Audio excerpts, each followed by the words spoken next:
Hello to everyone. Ngayon ay babahagi ko sa inyo ang aking paglalakbay mula Singapore to the Philippines. Eto nga po pala at nandito tayo sa Terminal 4 ng Singapore Airport at naghihintay tayo ng ating boarding. Yan na nga po. May makikita kayo napakakaiba para sa nasa taas, parang snow siya, no? At ngayon naman po ay heto na tayo at naka-boarding na tayo. Waiting po tayo ng time para sa ating paglipad. Ayan na nga po. At naka-safe na tayo sa loob ng ating sasakyan sa paglipad papuntang Pilipinas. So excited na journey ko ito para magpasko sa Pilipinas sa loob ng isang dekada. Ito ang aking pinaka-excitement na aking pag-uwi kasi makakasama ko ang aking pamilya sa araw ng Pasko. Ito nga po at naka-touchdown na tayo sa Philippine Airlines dito sa NAIA, Pasay sa Manila. O eto na nga po at malapit na tayo sa katotohanan. Arrival terminal na po tayo ngayon. Ayan, papunta na po tayo sa journey natin. Eto na nga po at tayo nasa luggage area na. Naghihintay po tayo ng luggage at pagkatapos nito ay exit na tayo at magbabiyahe tayo patungo ng ating Batangas journey na pagkatapos ng ating luggage hanggang waiting areas. At almost 45 minutes po ako naghintay sa aking luggage area at after po nito bago po ako tumuloy ng dumaan ako ng Quiapo Church upang magpasalamat sa safe travel na aking nakamtan Singapore to the Philippines. Ayan po, Quiapo Church. Yan. Heto na nga po at pagmula sa Quiapo Church ay nagbiyahe po ako papunta na Marikina, Pasay pa to. Mali. Hindi ko na po alam. Basta papunta ako ng terminal bus papunta sa aming probinsya. Eto na nga po at sa aking paglalakbay ay pinabahagi ko sa inyo ang view ng aking nadadaanan. Ayan, napaka-excitement at napakasarap pala po sa pakiramdam na ikaw ay nagbabiyahe patungo sa sariling bayan. Ang pinakamalapit kasing bahagi ng pagiging isang OFW ay yung magbiyahe ka ng papaalis o papalayo sa sarili nating bayan. Pero itong magbiyahe ka papalapit sa sarili nating bayan upang surpresahin ng ating pamilya, isang napakalaking bahagi ng ating mga puso, ang kaligayahan at kasiyahan. Kaya't eto na nga po, ang pagkakaiba po ng papaalis at papalayo. Ang papaalis po ay may lungkot na kasama, pero nandoon ang pag-asa na mabibigyan mo ng magandang kinabukasan ng iyong pamilya. Pero yung journey mo na makasama sila ay iba ang kasiyahang iyong mararamdaman dahil nandun ang kasiyahan na makakasama mo sila at makakabanding sa araw-araw at makakapagpahingalin bilang isang OFW.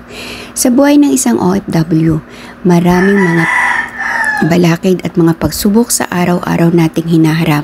Pero nagiging inspirasyon namin ay ang pamilya dahil sila rin ang nagiging dahilan kung bakit kami naroon at nagbibigay at nagiging matatag at nagbibigay serbisyo sa mga taong iba naman ang lahi.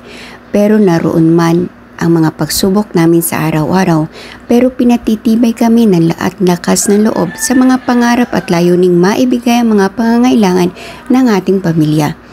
Kaya heto po ang aking journey sa aking pagbabiyahe mula sa NAIA International Airport go to Batangas City.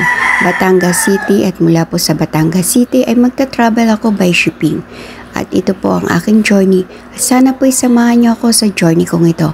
Maraming salamat po sa patuloy niyong suporta at patuloy ninyong pagbibigay sa akin ng inyong oras at panahon. Alam ko po na isang napakalaking bahagi kayo ng journey kong ito sa YT World ng buhay ko. Maraming salamat po. Alam ko pong hindi ito ang simula at hindi rin dito ito magwawakas. Hindi po ako susuko at patuloy akong lalaban sa hamon ng buhay. Maraming mga pagsubok at balakid na aking hinaharap, pero kayo rin po nagbibigay sa akin ng lakas ng loob. Maraming salamat po. Maraming salamat po sa bawat journey na aking naiibahagi sa inyo na ito'y magbigay inspirasyon para sa inyo. Isang napakalaking bahagi ng buhay ko dito sa social media ay kayong mga kaibigan kong nakilala dito. Dahil sa suporta at patuloy ninyong pagbibigay ng oras sa mga bidyong ina-upload ko, ay naririto pa rin ako at nagiging matatag. Ito pa rin ako at patuloy na lalaban at hindi susukuan sa hirap ng ating mga pinasok na to. Patuloy tayong magbigay inspirasyon sa bawat isa. Maraming salamat. Sa bawat journey na binabahagi natin sa isa't isa, yan din ang magbibigay sa atin ng lakas ng loob at inspirasyon. Dahil ang lahat ng meron tayo, sinasabi nga sa social media, marami tayong mga kaibigang makikilala, nahihilahin tayo pataas at marami rin tayong mga kaibigan, nahihilahin tayo pababa. Kailangan nating tanggapin yan at ang lahat ng kailangan natin dito ay tatag ng loob at takas ng loob at pagiging mababang loob. Huwag nating kalilimutan na ang pagiging mababang loob ay magiging bahagi ng ating pagiging isang social creator. Ang pagiging isang social creator ay kailangan natin ng mahabang pasensya na magbibigay dahil hindi natin maiiwasan ang mga bashers.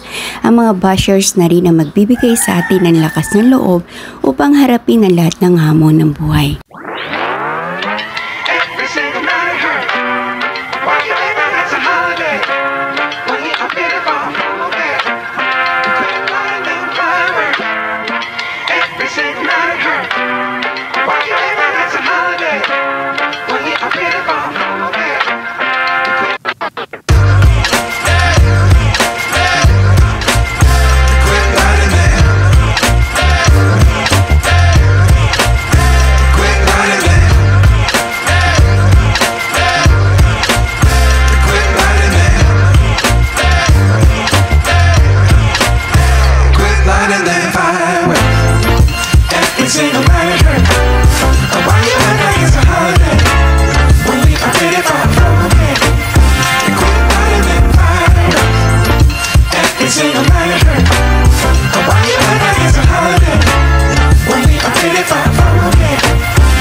Sa bawat paglalakbay natin, marami tayong natututunan at ang bawat natututunan natin ngayon ang magdadala sa atin sa magandang buhay na ating haharapin.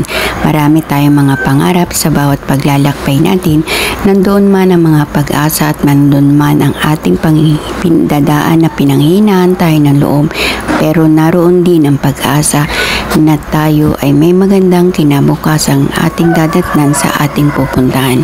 Maraming mga pagsubok tayong hinaharap, pero ito ang magdadala sa atin ng magandang kapalaran kung tayo patuloy na maglalakbay at hindi natin katatakutan ang mga bagay na ating haharapin tungo sa ating patutunguhan. Maraming bagay kaya tayo naglalakbay at sa paglalakbay natin iyon ang magdadala sa atin ng magandang kapalaran, lakas lang ng loob at tibay ng loob ang dapat nating baunin saan man tayo makarating. Iyon ang magdadala sa atin ng tibay at tatag ng loob. Maraming balakid sa ating paglalakbay, lalo't sa ating mga pangarap. Pero yun din ang magdadala sa atin upang tayo higit na maging matapang.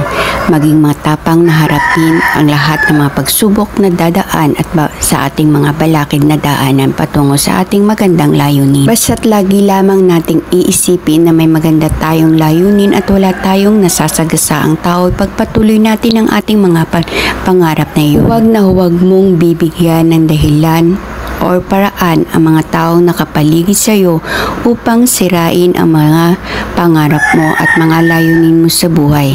Ipagpatuloy mo ito hanggat ikaw walang nasasagasaang tao. Ipagpatuloy mo lahat ng mga pangarap mo. Lagi nating tatandaan at iisipin na sa bawat pangarap ay maraming balakid, pero nasa sa iyo lamang ito kung ikaw'y patatalo sa lahat ng balakid na iyong madadaanan.